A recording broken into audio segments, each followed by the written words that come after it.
Hi friends, as promised I'm here with the batter and how to pour the thin dosa like the crepe or the dosa pancake. So if you see, my batter is not too thin or not too thick. Eva, can you zoom in here?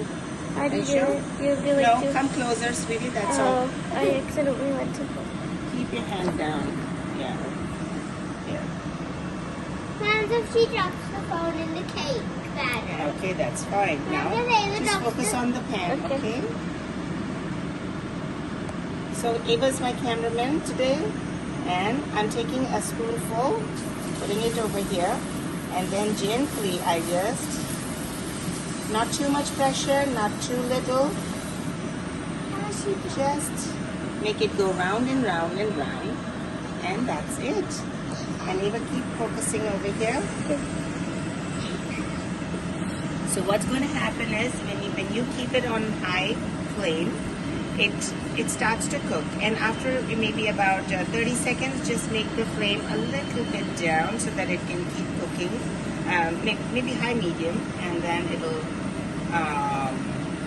just cook, and you'll know because there are these beautiful, you see these perforations come up, and then Maya, please don't shake. And so you know your batter is pretty well done and it's consistent.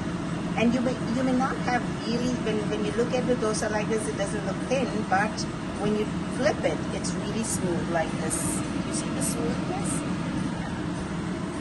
I think I'm done, Eva. You're good. You can go and... You did help me, sweetie. You did help me. Now go. I will do that, sweetie. So now this is being done. You can choose to add some ghee or olive oil. Right now I'm choosing to add some olive oil.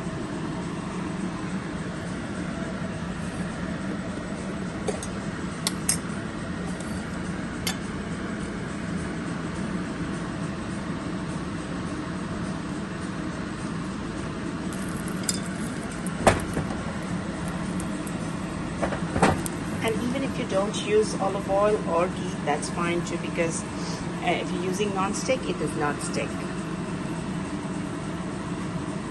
That one is totally without oil. With this one, I'm just using some oil.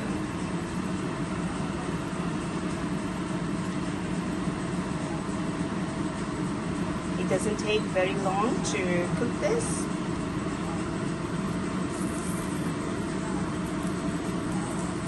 Not done yet, so just let it happen. Make it high, make the flame high, and the burner that I'm using is not a high burner, so I can keep the flame high. If you have a high burner, you don't want to keep the flame that high.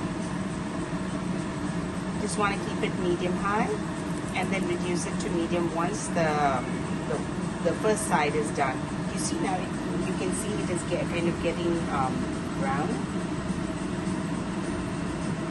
and you want to wait for it to turn brown before you flip it. So I'm going to try to see if it is done. Yeah, it's starting to come out beautifully. So, gentle, no yanking.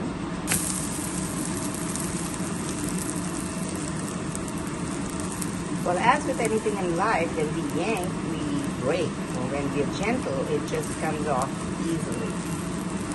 So there's so many metaphors we can take from our dosa making, per se. And so now when you're cooking the other side, the first side is actually a little easy because it's even, but when you flip it, it's not an even surface. So you want to just make it medium flame and let it cook for 2-3 minutes so that it's completely cooked. And I feel the more you cook, the easier it is for you to intuitively know when it is done. So, and the first thing I wanted to share with you guys is when you start cooking or making anything, this is dosa, I mean maybe foreign, but anything, if we can just adapt this attitude of playfulness, joy, and just seeing what's going to come out of it, whether it's a round dosa or a triangle or a map of some other country. Doesn't matter, just let's have fun. Maybe it's going to be cooked, it may be burned, it could be half done. Just having fun takes all that stress out of making something. And then when you are having fun, it's just going to translate into the food that you're cooking.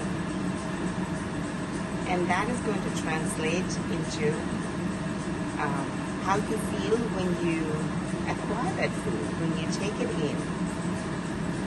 You see, it's all vibrations. Okay, so I think, and yeah, this is what I like to do. I like to press a little bit on the second side so that I'm sure that everything, is